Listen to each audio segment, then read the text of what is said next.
Hello again and welcome to Ketchikan, Alaska. And no, your eyes are not deceiving you. Off to the right there, that is a taxiway.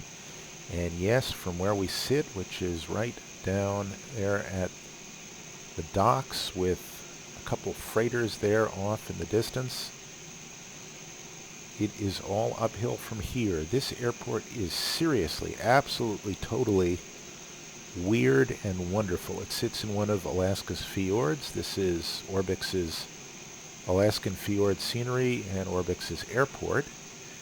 But more importantly, this up there above our heads is the runway. And it is just wild. There is on the other side of this runway a seaplane strip. I don't know why I'm calling it a strip. There's a seaplane water runway. And it's about 2,000 feet longer than the concrete runway, which is 7,500 feet.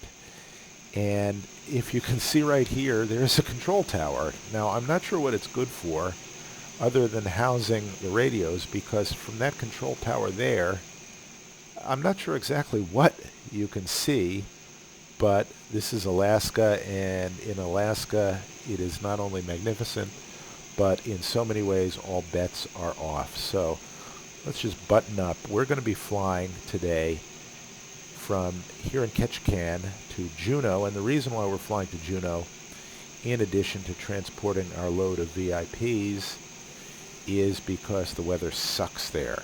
And we want to fly there because we want to demonstrate just how magnificent the Mighty Dash is when it comes to landing in that sort of muck. So for starters, we're going to set up our HUD for taking off from this particular muck, even though it's not mucky at the moment. We're going to set our runway length here of 7,500. And we're going to set runway elevation, which is above our heads, by toggling this again until you get L. And then we're going to set 88 feet. Now, here's the route we're going to fly. Just pop up here. That's not fog on the window. That is glare from the sun. And you notice the moon over there. We're flying at around 9 in the morning. And so the sun is just coming up around here in the northern latitudes. Before I do anything else, let me just cross-fill our flight plan and our fuel that I've punched in on the left side. And let's go there and see that we've got it, and we do. This is what our route looks like. It's a very simple flight with a few little interesting fill-ups to it, I suppose you'd call it.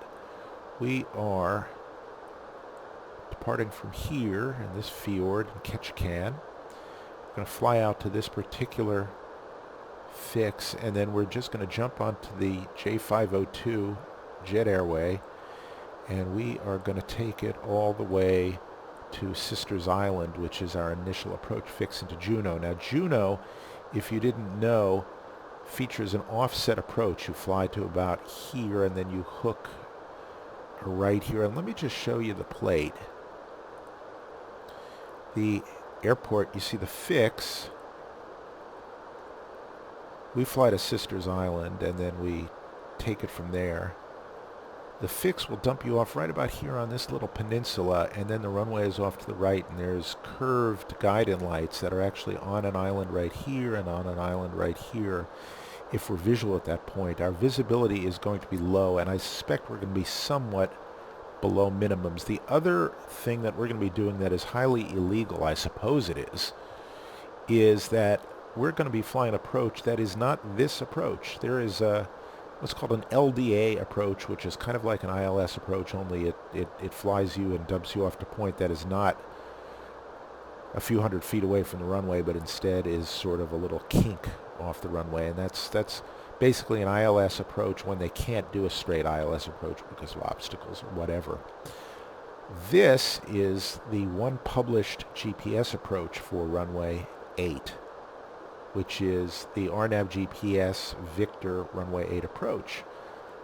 Now, we are going to fly a different approach, and that is in the database as the RNAV runway 8, as you can see right here, Whiskey W approach. And it appears to feature a different set of waypoints from the Victor approach, and it also features lower minima, I think, but I'm not sure how it got into this particular database. It is in there. It was there as a choice. I picked it because I'm curious. Maybe it is a private approach, a company approach for one of the airlines that flies dashes into there, like Horizon, which is part of Air Alaska, or I don't know what, but there it is. It exists, and so we're going to fly it basically because, hey, this is a simulator, and we can do crap that we can not do necessarily elsewhere. So, we will do that. Now, you can see right there my condition lever is bouncing up and down, and that's because I've got a crappy SciTech throttle quadrant that's controlling these. Hopefully, a week or two from now, or maybe Christmas, when I get myself a present, we're going to replace it with something that doesn't have so much noise and doesn't give us so much trouble. But in the meantime, cranking a little bit of rudder trim. We've got our flight plan plugged in. Let me just make sure that we are buttoned up, and we are. And what we will do is we will get set up to push and get our push and then get on out of here. So, going to set our V-speeds for takeoff. I've got a Lewis script to do that. It'll be a flaps 10 takeoff. And those be our V-speeds, and those look just fine. The other thing I'm going to do is I'm going to set runway heading, which will be 295. Now I'm getting this because this is runway heading, and we're going to intercept this particular waypoint. And if I really need to, what I can do is go right here. I can click on info. First of all, it gets us our airport elevation, and it considers it 92. So let me just give it 92 instead of 89. Pop that in there where it says elevation. And click in 92. That'll make our HUD a little bit more precise. I don't think, because there is no ILS associated with the runway we're taking off on, that we will get full HUD guidance on the takeoff, because ordinarily to do that it requires that you have a localizer set for the particular runway you're taking off from so it can make sense of where you are. But what we can do right now is we can set our cruising altitude, because we're going to go straight up to it, and that is flight level 190.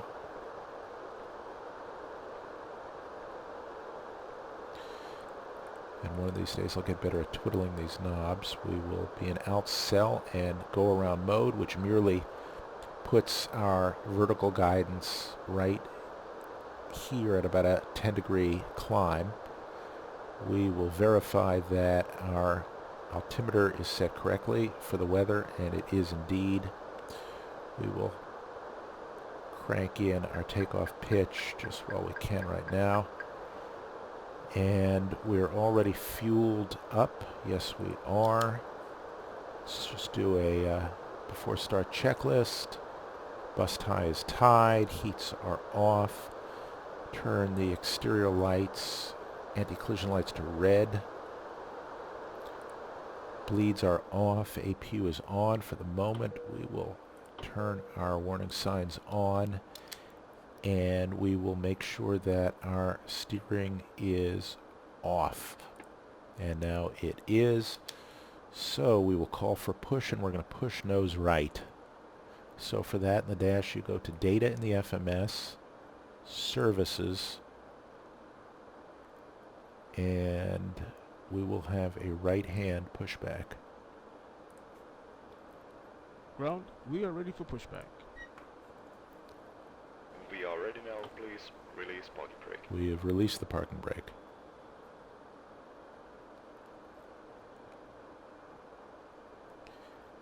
Parking brakes released. And we have. Just waiting for permission to start 2. Closing back now.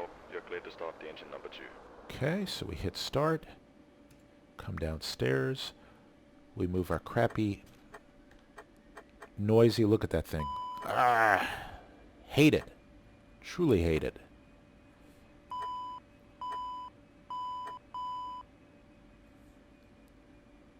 And we will stop our push in 1 second, right about there.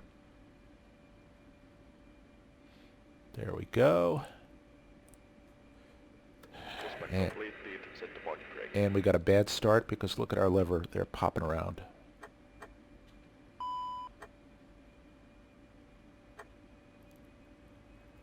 All right. Now that we've got our condition lever in the right place, we'll monitor our start. Set the parking brake.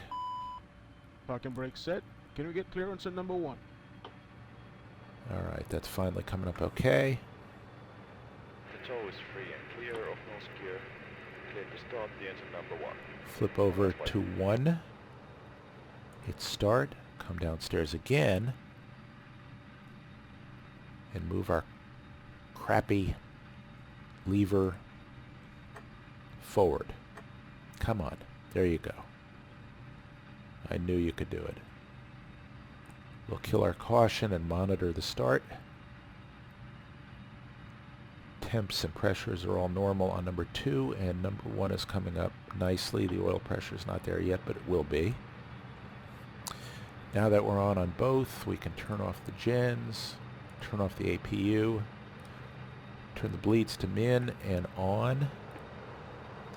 In the meantime, we can turn our steering on. Make sure our anti-mist is set. It is. Come up here, turn our heats on.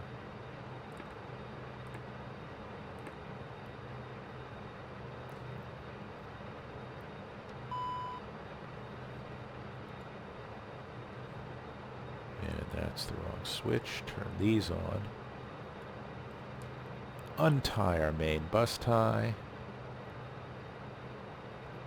Check our cabin temperature. Make sure that our landing altitude is set, and it is. Turn on our taxi lights. Turn our exterior lights to white. Turn on our logo light. Kill this caution. Check what that's for. That is because our gens are not going yet because we're not turning fast enough, and that's cool. Turn our nose wheel steering on, like so. See that it works, and it does. Turn our spoilers to taxi. Turn on our aux pumps right now after we move our props forward. Wait for them to come up. Make sure auto feather is on. Check our standby hydraulic isolation valve. Look for number 3 to come up.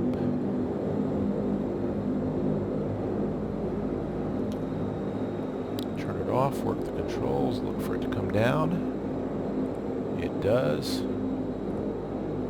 Close that.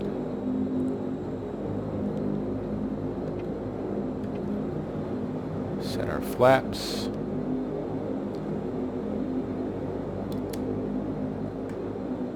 Our runway heading should be set to 295. Set that. It's for 2 reasons. 1, so we don't forget, and 2, so that we know that we're on the right runway. Okay, at the moment we will start out in heading select. Our V speeds are set, that's cool. Our yaw damper is on, that is good. Our pumps and standbys are on. Our anti-skid should be on.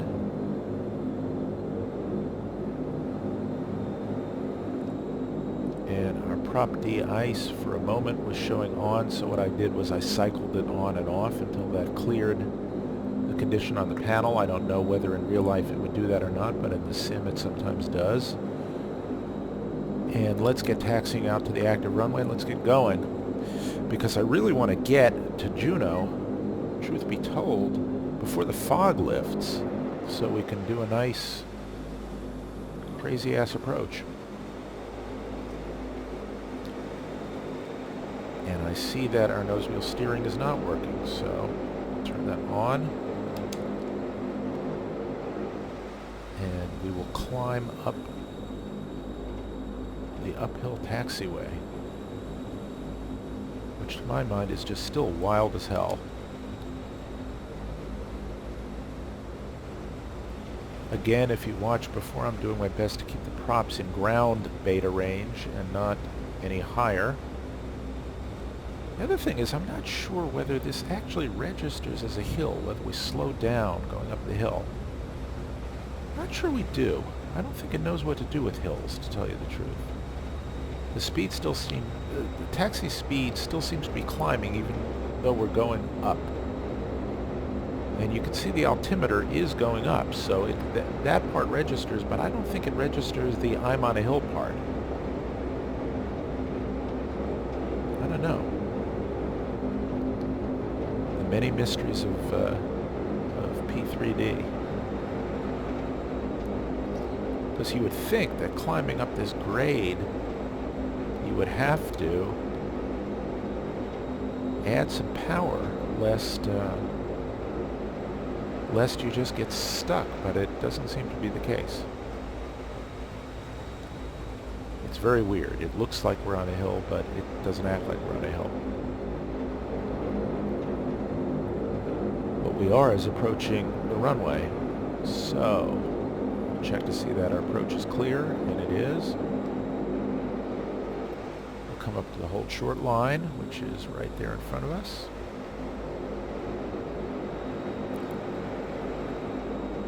And we're going to do an intersection departure, which is going to be a little shorter than normal, but that's mainly just to save us a back taxi out this way. And really what I should do is on the HUD, I should reset our runway length. So let's do that. I'm not sure it's going to give us the runway length though, so, you know, perhaps not, but here we go. Let's just set the new runway length as 6,800, which is approximate, and see what it does for us. I don't know.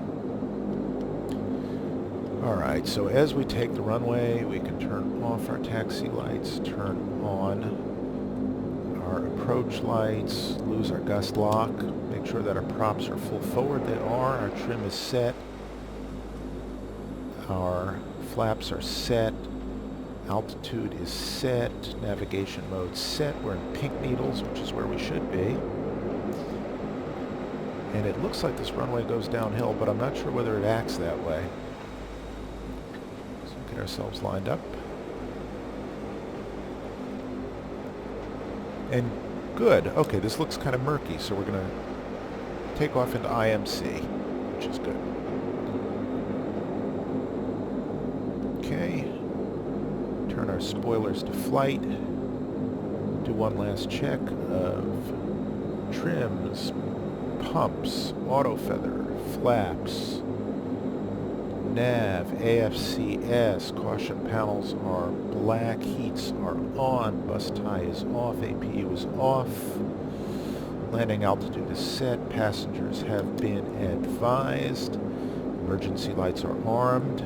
So, with very little further ado, let's do this. Let's pop down the HUD and see what we can see. Alright, it seems to be enunciating runway length, but not anymore. It's got an altitude, go around set, heading select set. It's got our V speeds, and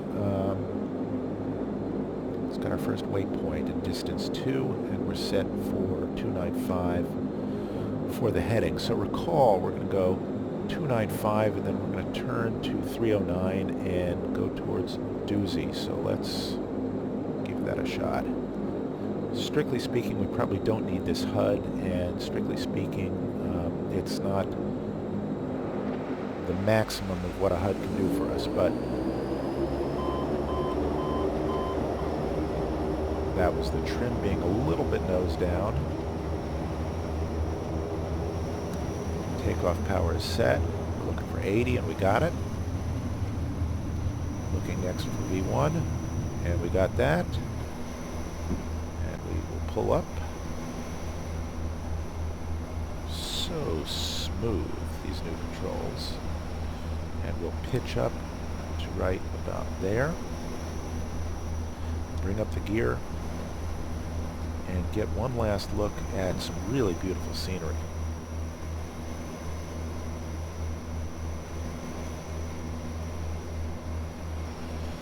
Alright, we're 1,000 feet. We can bring our props back. We can bring our flaps up. Pitch down slightly. Terrain. Pull up. We are okay there.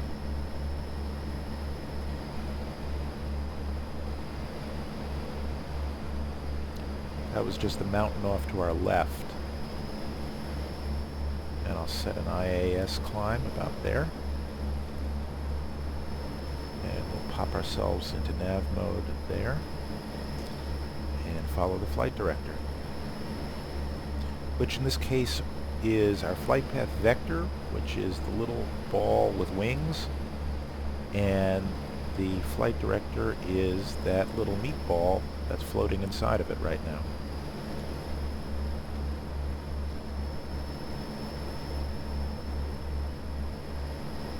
And while we're at it, let's just confirm our flaps and gear are up, and they are. And while I'm keeping one eye on the flight director, I'm going to turn off our auto feather and our pumps. I'm just barely able to see that HUD out of there. And we are heading to Doozy, indeed. Come back here. This plane is so stable now. I mean, you barely have to do anything to it. I'm just going to put some minor trim in here so I can just relax all pressure on my joystick, and I'm just going to let go. And that little swerving right there is I'm just moving my feet there to trim the rudder a little bit. So I'm going to put in some left trim and a little right trim, and I'm pretty much hands off there. I'm just making the tiniest little tweaks, which is really as it should be. And it is just an absolute full and complete pleasure to fly.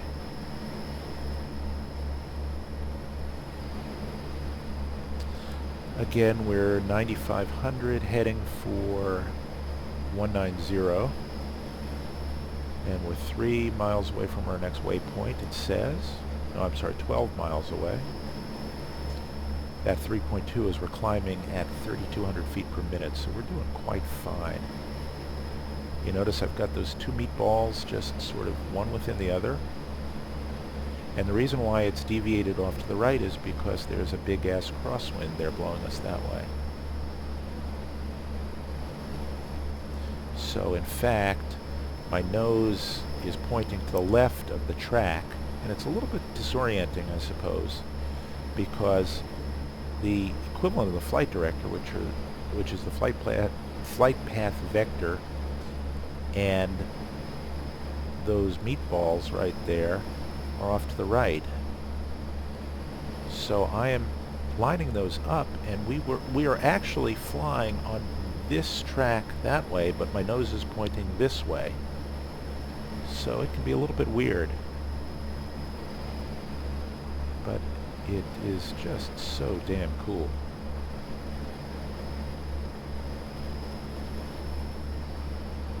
We're climbing like the proverbial homesick angel.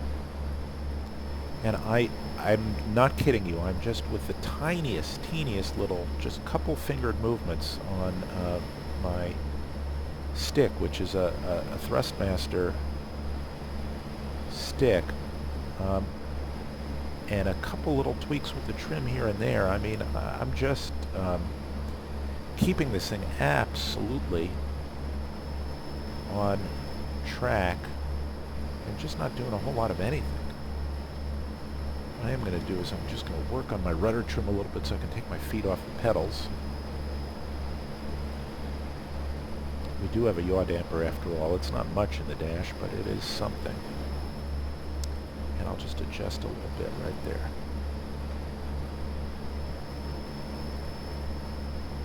So we're 6 miles away from our turn, and our turn is going to head us ever so slightly to the right.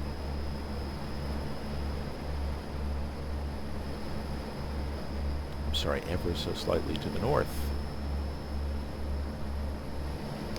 We're heading more or less right now northwest.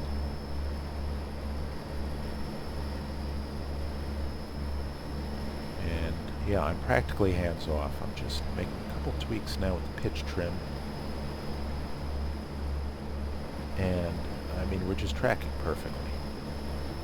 I cannot say enough good things about the flight model or these new high precision controls, this new joystick connector they use. It makes hand flying the airplane a total pleasure.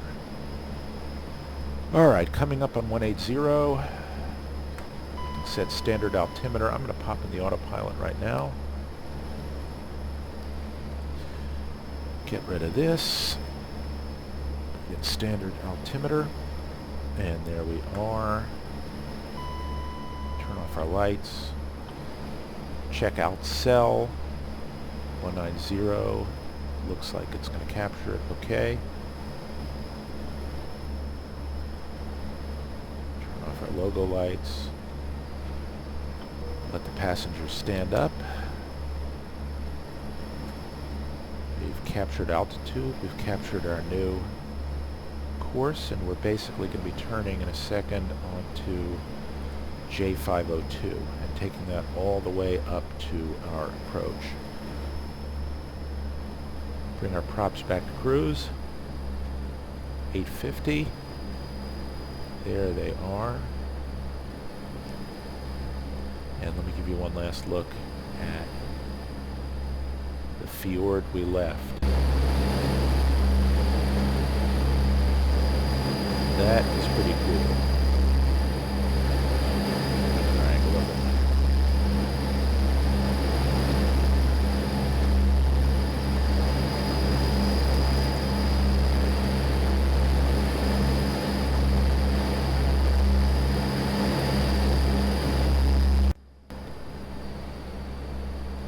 Every once in a while you pick up a little glitch of the dash or easy dock, I'm not sure what, but it's when you transition from outside to inside, the sound goes away until you just do that and move your camera view just the tiniest little bit, and then it all works.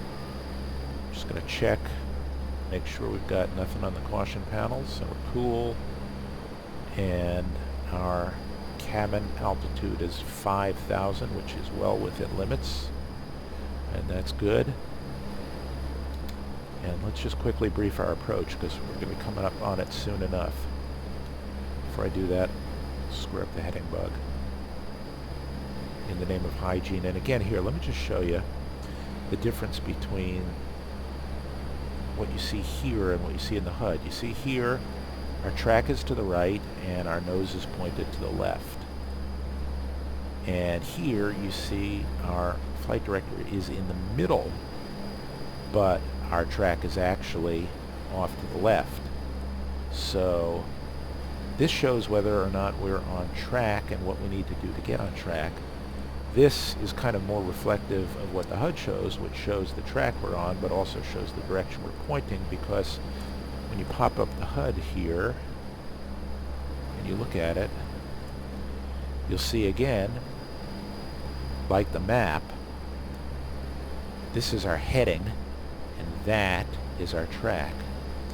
And those two balls are the equivalent of a big flight director needle here and there, but it would be confusing because if you had a flight director needle here and here, then, and you needed to crab on an approach, where would you be looking to put this ball if not on the runway? You'd have to sort of put this on the runway somehow or center it, but then, you know, you wouldn't have the actual visual guidance to stick this right on the touchdown down zone and be able to use it that way. And instead, this would just be a glorified, great big version of this. And the aim of a HUD, as I understand it, is to be quite a bit more than that.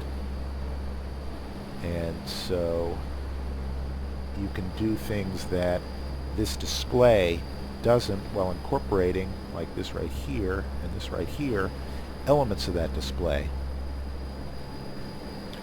At least that's as far as I can tell. So let's just quickly brief Juno. Our touchdown zone elevation is 25, 8457 is our runway length. So we'll plug that in. 8457. Enter. Try that again. That's right. Okay, elevation 25. Check twice, enter once if you possibly can. I think this is a standard 3.08. Okay, so we'll put that in.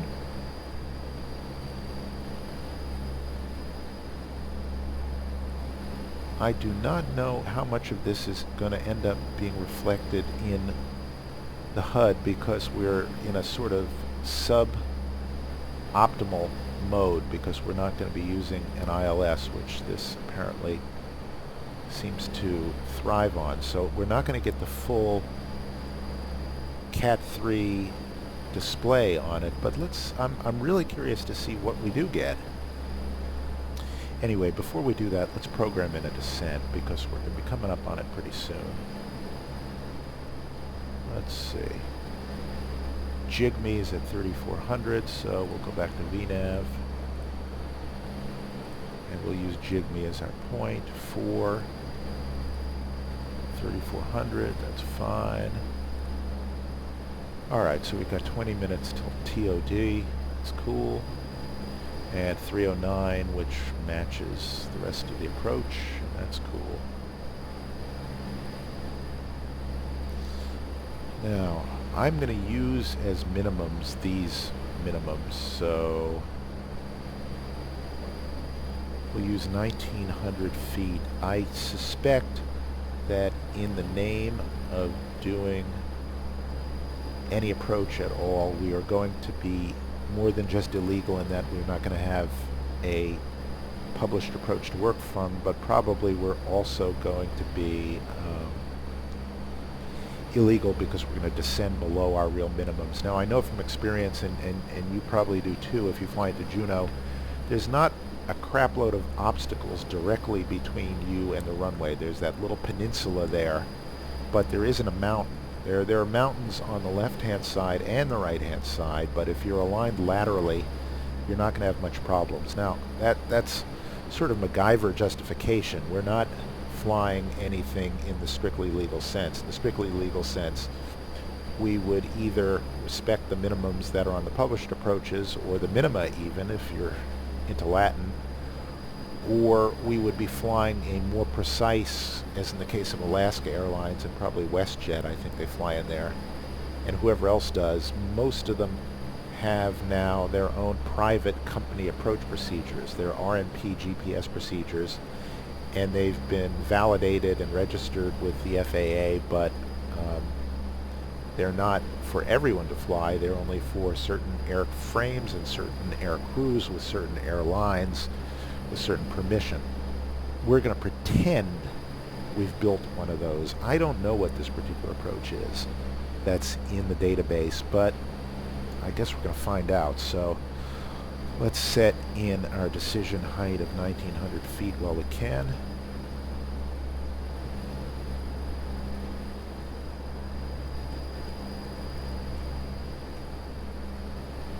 And again, those seem awfully generous, but I'm not the FAA.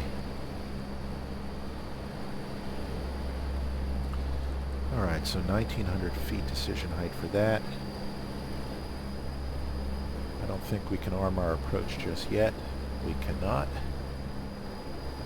Check our runway heading is going to be 070. And the other thing I'm going to do is I'm going to very, very quickly enter our LDA approach, in other words, the pseudo ILS approach, onto the first officer's side, just in case we want to back it up with that and switch over to that because something's wonky and weird. So I'm in AirNav right now, airnav.com, and I'm going to find the procedure, which is the LDA X-ray, and take a look there. This is again belt suspenders 1099071. So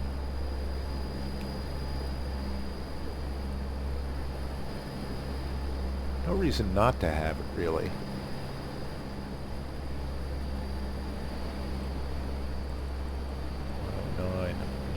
Put that on the right side and put it in the left side. So if we have to suddenly switch over to a different nav source, we will have it. Because as far as the FMS is concerned, as long as we're in pink needles, it doesn't really matter what's in here. But we'll set 071 for approach course. But before we do that, there we go. I thought for a minute EasyDock quit on me again, which it does a lot. So 071 is our course.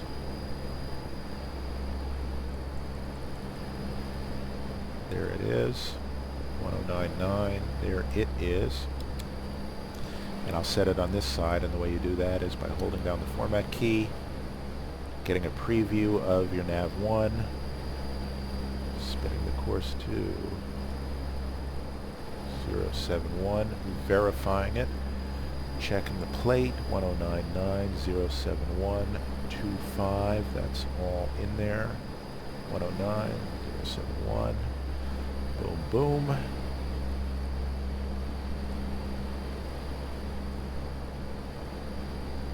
Okay, that's all set. Hold this down again, get our map again. We will note that we've got a metric crap ton of fuel, but we're a little bit imbalanced, so I'm going to use this switch right here, and I'm going to transfer it from right to left. I'm just going to look at those numbers and wait till they even out. There we go. That's more or less cool. As a matter of fact, it's more or less perfect. Alright, and because of that, okay, we're in trim, below barber pole, and we are getting close to TOD. 15 minutes away. Okay. Again, this is Orbix FTX Global and the Pacific Fjords region. The clouds are from Rex Soft Clouds, and the weather's from Active Sky Next. And the artifacts are courtesy of NVIDIA, probably. Let's quickly get the weather in Juneau.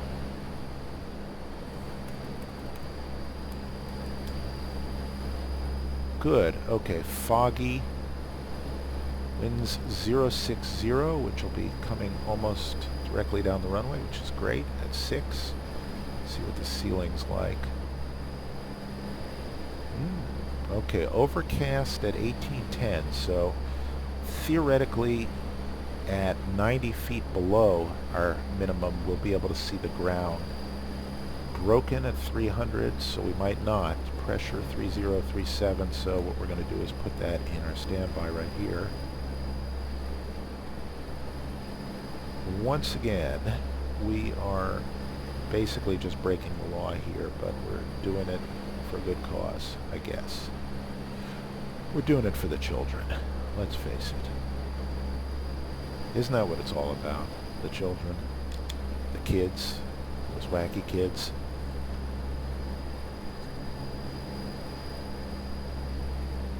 Still fiddling around with Rex and with the new settings in P3D version 3 for things like HDR bloom and brightness, and I'm trying to get it so that there's texture in the clouds like that, and they're not burnt out white or like too grim looking. And I think I've struck a reasonably good balance. This is a fairly grim profile I've set in Rex. You can set brighter, more cheerful, I suppose you'd call it, profiles. You notice that the color saturation is kind of low, but it kind of suits November and it kind of suits the area. So I mean, I guess the farthest northwest I've been is Vancouver, and it looks a little bit like this, but this is, I'm told, a complete world apart, except maybe for parts of Norway and things like that, and Iceland or Greenland. But it just looks great. The Pacific Fjords region here is natively installed. They've got a new installer for P3D, Orbix does. The airports that we're at have sort of been shoehorned in. I used the Estonia migration tool, which is basically a software gadget that lets you sort of, it lets installers believe that you've got a version of P3D version 2.5 or Flight Simulator installed, and then it just redirects everything to the right P3D place, and it seems to work reasonably well. Where it falls down really has nothing to do with it per se, but for instance, with certain Orbix airports, they also have certain libraries of objects and effects and things like that that aren't ready yet. So you'll get the phenomenon when you install an airport of an airport, but maybe not certain smoke effects and people walking and flags flapping and things like that. And every once in a while you'll get an airport that has nice new runway textures and nice new mesh, but for instance doesn't have airport buildings or stuff like that. I'm kind of willing to live with it at the moment because the airports are so much better even like that than stock, and because I just want to get up and running on them. I know that Orbix frowns upon it, excuse my yawn, and they will not support it if you do it, but nobody actually discourages it. It's not breaking any license agreement to install it with something that plays a few tricks with it. You're not cracking it, you're not stealing it, you've bought it, and you're licensed to use it on any of those platforms, and you're just playing a game to get it to install on the new platform. You can do the same thing by installing it into a legit P3D version 2.x and then copying the files over and changing the scenery.config file, but that's kind of labor intensive, and as much as I love Orbix, I'm not willing to go that far. And truth be told, probably the folks at Orbix would prefer everybody to just wait until they get full installers for P3D for each particular airport and region, because they don't want to field support calls, and they don't want customers to be unduly disappointed or something because they expect to be getting something and their expectations aren't met, is pretty much it. Alright, 9 minutes from TOD. We're getting there, and our first constraint is going to be 3400, so let's set that in the box. And again, this is going to be an RNAV GPS approach, not an ILS approach, so we can't expect to get full HUD guidance the way we did in our last video. but I believe we can get a Serpent now. You can also set up the HUD, which I haven't experimented with yet, as a pure VMC experience, which will give you a simulated 3 degree. In essence, it will give you a simulated PAPI or VASI glide path. And I've used it on visual approaches, and basically what you do is, whether or not you want to fly a 3 degree glide path, if you want to hit the touchdown zone end of the runway, you basically maneuver the plane until your flight path vector, which is telling you obviously which direction your flight path vector is sitting smack on the touchdown zone end of the runway. Now, you can do that from way too close, and you can simply point the nose of the plane down, and you can put the FPV on the touchdown zone end of the runway. And yes, if you keep flying that way, you will hit it. That doesn't guarantee a good landing. As a matter of fact, you can use the same thing just to crash into it. But if you're flying what's, within normal approach parameters, at an appropriate power setting, an appropriate rate of descent, and then you use that flight path vector as a sort of supplementary guide, in that case you can set it up so that it's actually helpful. And it's not a bad training aid, in the sense that if you follow it, you'll, in a way, train yourself to make all the right moves you would make without it. It basically takes care of the runway picture for you. The whole process of putting the touchdown zone point, say, right here in the runway, and making in your view, and making sure it doesn't rise up or sink down too much, so you can determine you're on the right glide path, basically by putting this little sucker, and it's deviated so far right now because we've got a massive crosswind, by putting this little sucker right on the end of the runway and having it coincide, if you possibly can, with about a 3 degree glide path, and have that coincide with a decent V-app. Essentially, you're building the runway picture you would for a visual approach, only you're doing it on a piece of plexiglass, is more or less what it is, I guess. So we're waiting for VNAV to enunciate here, and when it does, we'll pop into VNAV descent mode, and then we'll follow things down. We'll monitor it, and then we will, you see how it's flying us to the waypoint just short of Sisters, and that's our IAF. And then what we will do is we'll arm our GPS approach, and we'll just see what it does. I mean, I have to say that basically what this is going to be is a journey of discovery. This is, just consider this a test flight. This is not by the books, by the least, by the slightest stretch of the imagination. This is basically us trying to figure the crap out.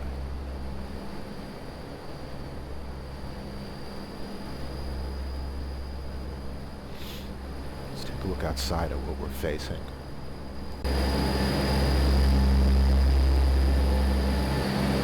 And that's starting to look nice. And look at this. This is what soft clouds and P3D and active sky together does. You notice it's clouds have real volume, and they've got opacity where they're needed, and they slowly taper off to more transparency. To right around there, you can see the water underneath, and there's like a beautiful border and transition between them. I mean, look at how it goes from this to that, and you can see they are swirling. I mean, it's pretty damn cool. Alright, any second now we're going to get a VNAV enunciation, and we'll start going downhill. Our weather is about 30-37. Let's quickly set our landing speeds, and we're going to use a flaps 15 and a 850 on the props. So got 117, and we're going to set a VAP for 117 plus half of the wind, plus 5 plus half of the wind, so 122 plus 4 is 126. So we'll try and approach at this speed and sail over the fence at just a little bit above this. Again, in the dash, though, it would be better to be closer to this, or even slightly above this, than ever so slightly below this, because this plane sinks like a stone if you're not careful. Let's just check where we are vis-a-vis the descent.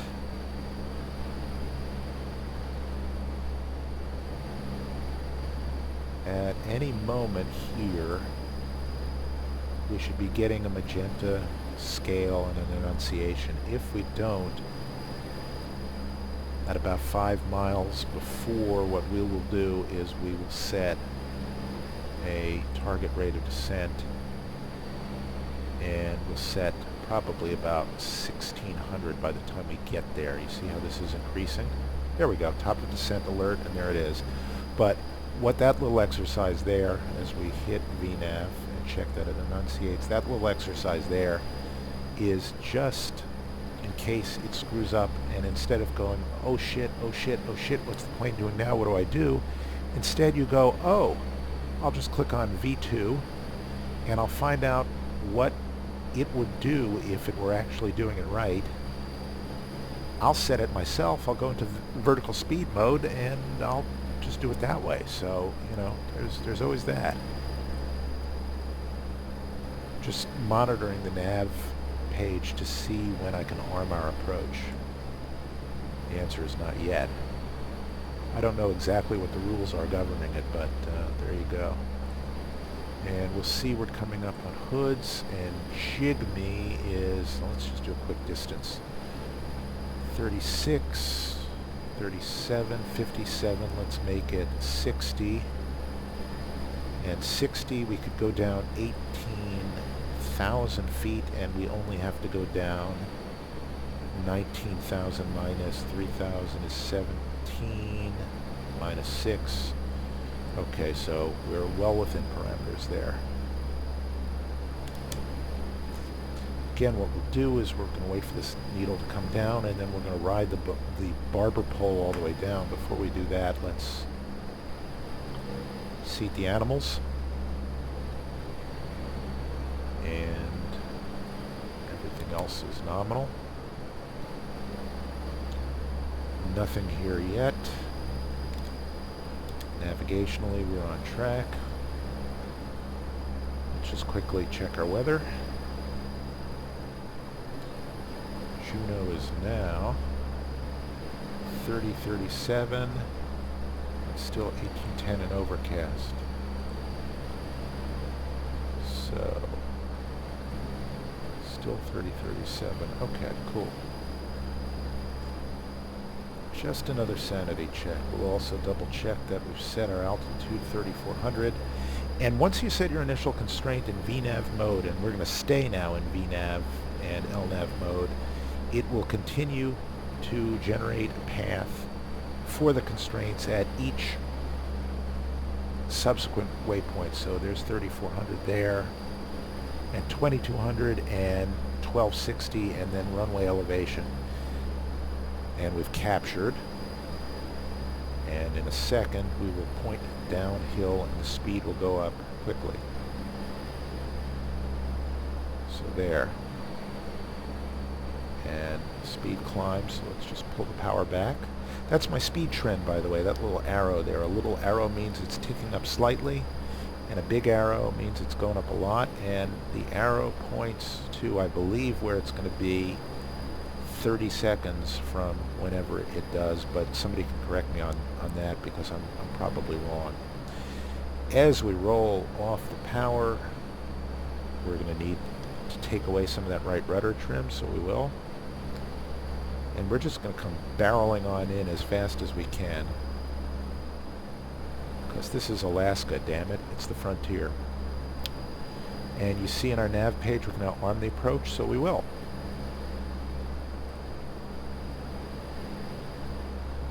And we're below 18,000, so let's set our local altimeter. And that is 3037, which happens to be same as Juneau. So that's convenient. So we'll spin this up to 3037.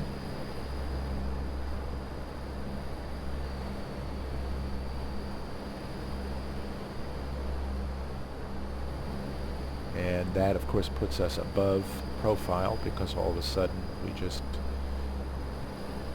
barometrically climbed. But the air is getting denser down here, and so the barber pole is going to be creeping up, and our maximum airspeed is going to be creeping down. And because we're above profile, we might as well give it a little extra chance at getting on path, because it is calculating this by swapping distance over the ground traveled versus distance of drop. So the descent rate is going to vary based on if we're getting a push from a tailwind, which isn't the case, but also how, just for our own reasons, how fast we're traveling over the ground.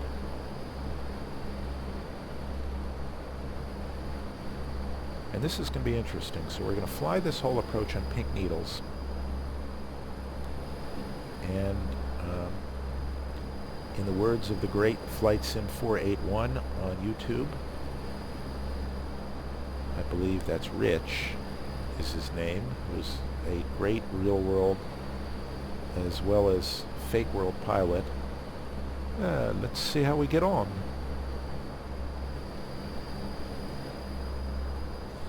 Looking for 10, at which point I'll put our pumps and our lights and such on. If I had a first officer, I would do some of these checks a bit later, but because I don't, I won't. Now, you see how we're pointing off to the left, our track is off to the right, and again, you'll see on our FMS. Alright, well now EasyDock has crashed on me, so do the EasyDock Tango, quit it, and start it up again. Apologies, dear viewers, this is really annoying to you, I know.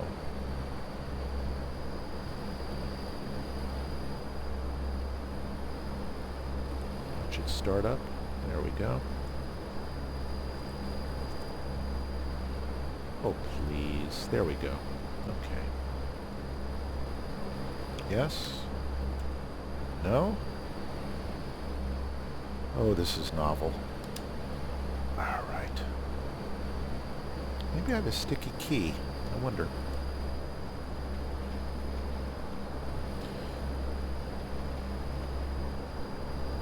Alright, that works. And that works. That works. And this works. Alright, who knows?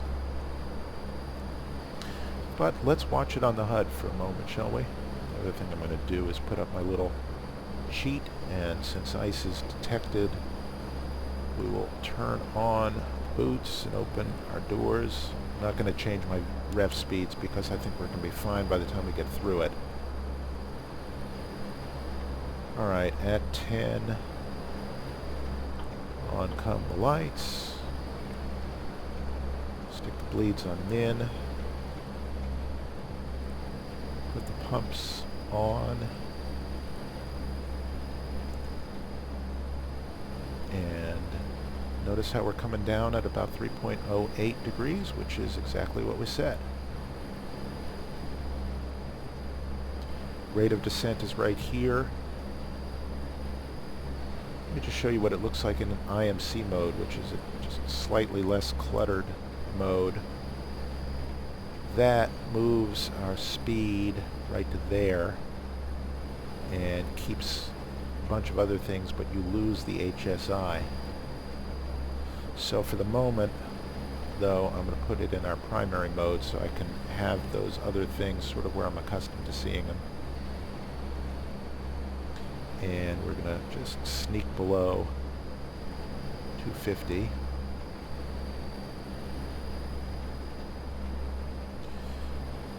I'll look up here and activate approach is enunciating, but we're going to let it do it itself. And we're 12 miles from Sisters, and then we're going to turn right to Jigme. So when we hit Sisters, I'm going to come down to about 200 and start to get configured. Because I don't realistically expect to be using any higher than about 30% power, I'm going to configure for a reduced noise profile landing early. I'm going to shove my condition levers forward after pushing these buttons, and I'm going to make sure that the correct thing is enunciating on there. And it is. And that beep is because the air is getting denser and we're right on the edge of overspeeding, but not quite. So down can come the power levers. Get a little bit rocked here. That is our heading bug, and that is our CDI. That's our flight path vector. And again, you see we're getting blown from the left-hand side.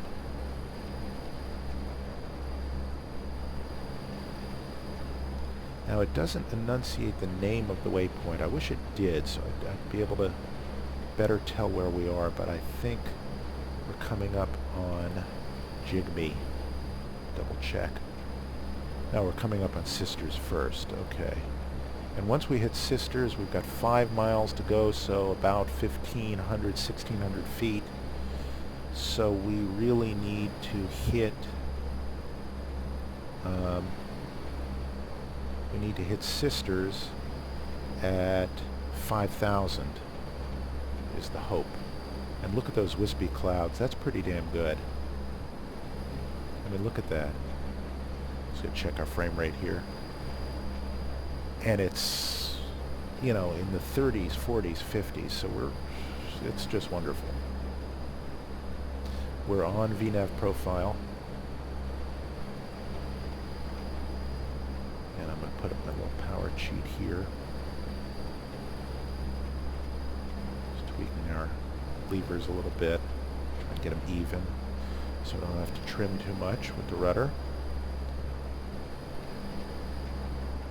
Alright, we're 1.7 from Sisters, and we need to be at about 5,000 to get to Jigme at 3,400, and looks like we will be. This is the zero pitch line, by the way, and this is where we are. And there is our turn.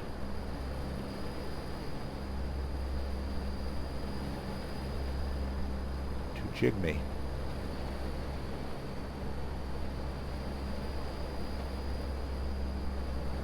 And it's a pretty hefty turn.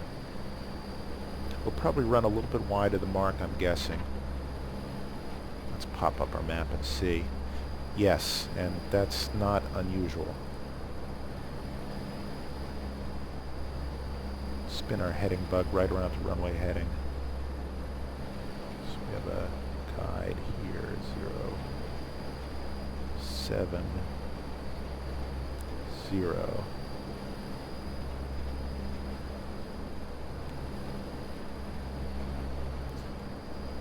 Feed in a little bit of power here.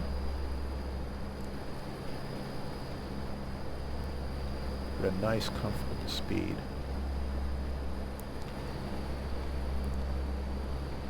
Get my heading bug here. There we go. 070. Okay. Bugged and set.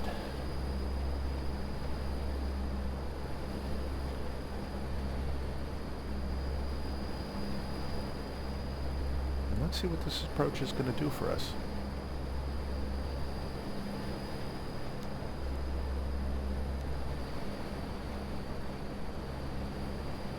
This is an interesting one. So now we turn to Civics, and this is basically our base leg.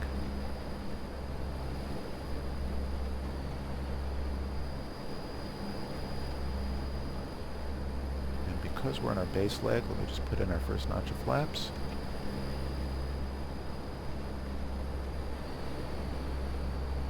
apologies for the screen clutter here. I sort of want to see what's going on. Okay, we're starting down again. Getting reasonably battered around here.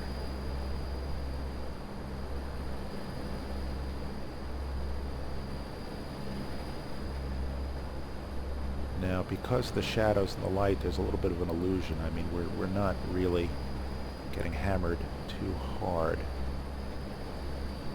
You can see we're actually slightly nose down, but it feels like we're nose up. So we're good. The autopilot is earning its money at the moment.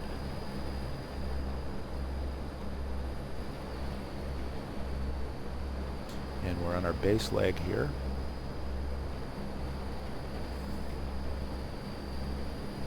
That's not right. We're at a sane power setting, and we're right on the 0 pitch line, and we were right at our step down altitude, so that's good. Now, as soon as we turn final, or final-ish, I will switch our HUD over to IMC, and I will just wait for the approach to arm. Let me just see if it has. It has not yet. Oh, don't spoil it by letting me see where we're going. That's bad. Now you notice we're pitched up a little bit because we're a little bit slow. And we're still level, so I'm going to bring in a little more power and watch the nose come down. We're not dangerously slow, but we're just slow enough to feel floaty and sloppy. And who wants that? That's about right. It's a little hard to get things perfect because we're atmospherically getting hammered a little bit. So our next waypoint is going to be WASME at 2200. You can see we're getting knocked around again. And we're about to make our turn to final. And I'm guessing at that point the approach will activate, and this will say LNAV approach.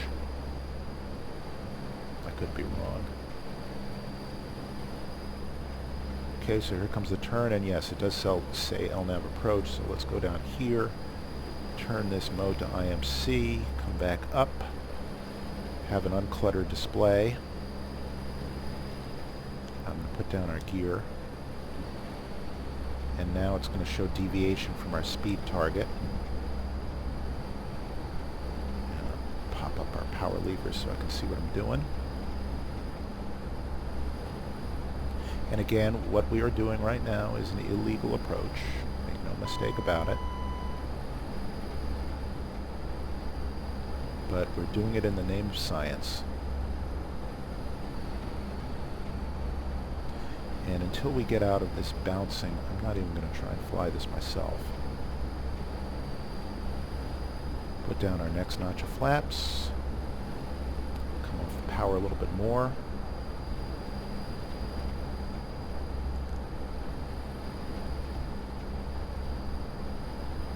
And I really wish it would say what waypoint is here. That would be very convenient. Alright, put our final notch of flaps. And let's do this thing.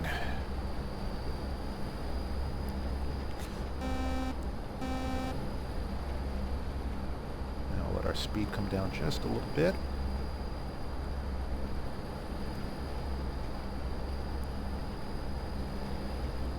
Keep us around that 3-degree line. Whoa, we're getting bounced. Holy crap. It's because we went over a little piece of land and water right there. Ho ho ho, this is fun. Bring in a little more power. Retrim. Look at us go. Ho ho ho, wow. This is cool. And you see there's a mountain off to our left. And we went over another little piece of land and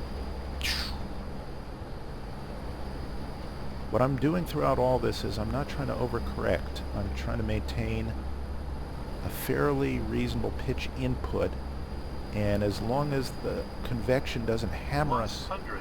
too badly, I'm going to live with it. Minimums. Minimums.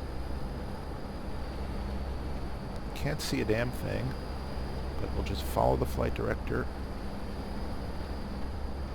And there we go. Look at it bounce around. We're nice and trim on the rudder, and we're just slowly, ever so slowly coming into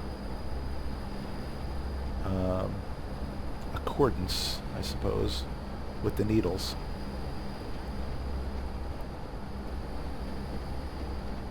Because of these gusts and shears, I'm actually flying faster than I probably need to, but I don't want to have the bottom drop out of us, especially when there's terrain around.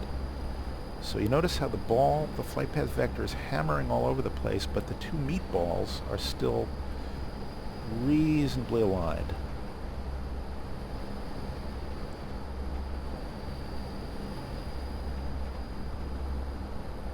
And I think we are distinctly at minimums. And we're just going to circle from here because I don't like this approach one bit. We're 1,200 feet above the ground, and that's about as low as we can go. So let's just fly the plane, and let's chalk up this approach to something weird in the database. So feed in a little more power. We're fully configured, and we'll just do a circling approach here.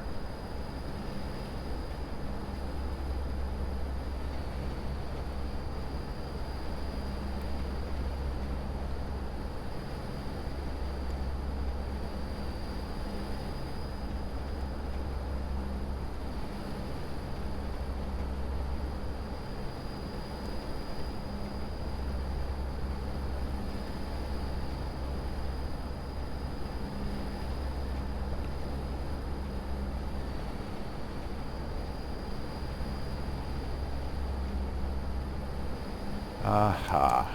Well, there you go. Ladies and gentlemen, there's a reason why this approach is not published. The reason why it's not published is apparently it sucks. That is our runway.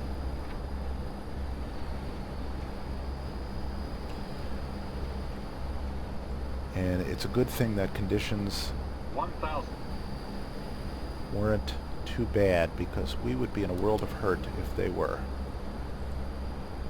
500.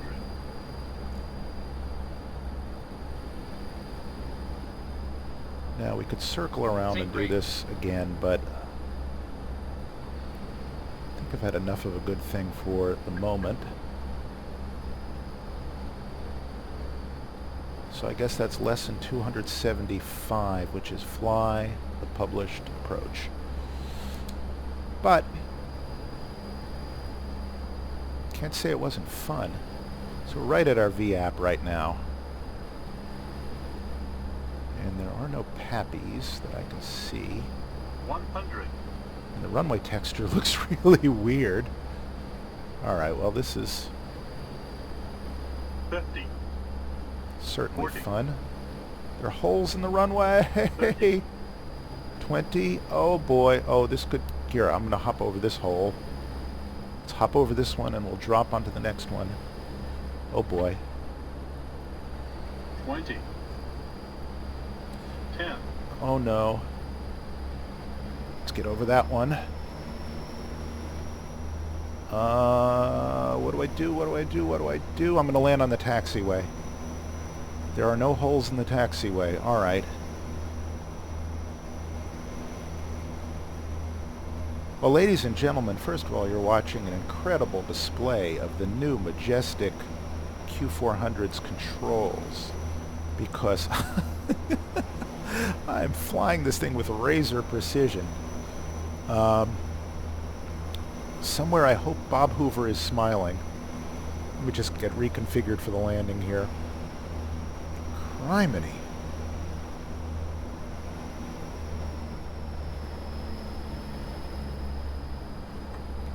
All right. Let's try that again. Only this time we're going to land on a taxiway. All right, I guess I'm going to have to wait for the version 3 installer of this airplane, but yeah. Let's try again. I cannot believe how easy it is to just dance this plane around. I'm very much in love. I will say that. I'm really, honestly in love with this airplane. I mean, look at this. I'm just making a beautiful pattern here, and it's wonderful. All right, we'll make for the taxiway. Or the road, or the meadow, I don't know what. Wow. All right, yeah, that taxiway, there you go. All right, so that is a nice taxiway that doesn't have potholes in it, I hope. Fly a nice stable approach to the taxiway. I guess it'll save us time taxiing, won't it? Okay, bring off the power, give us a little slip. I mean, this is just, this is magnificently easy to fly.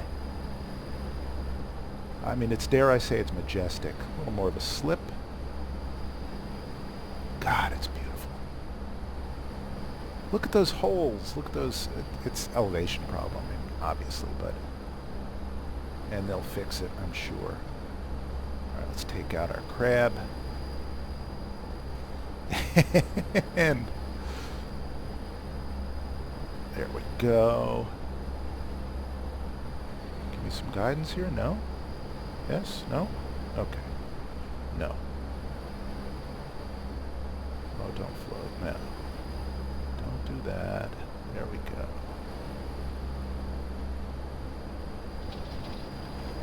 Well, 13 feet per minute. That's not a bad landing, if I do say so myself. And welcome to beautiful Juneau, where the local time is crazy time. We'll vacate the taxiway here because, heavens to Murgatroyd, there's probably landing traffic behind us. Oh look, there's a plane on the cliff. All right, well this is obviously just stupidity on ice. As a matter of fact, let's pull right up to the King Air sticking out of the cliff. Yes, indeedy. And the Alaska Airlines building floating in the sky.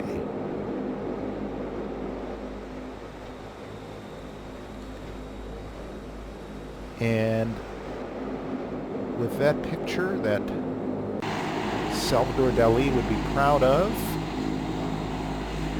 I will bid you farewell, and we will see you next time.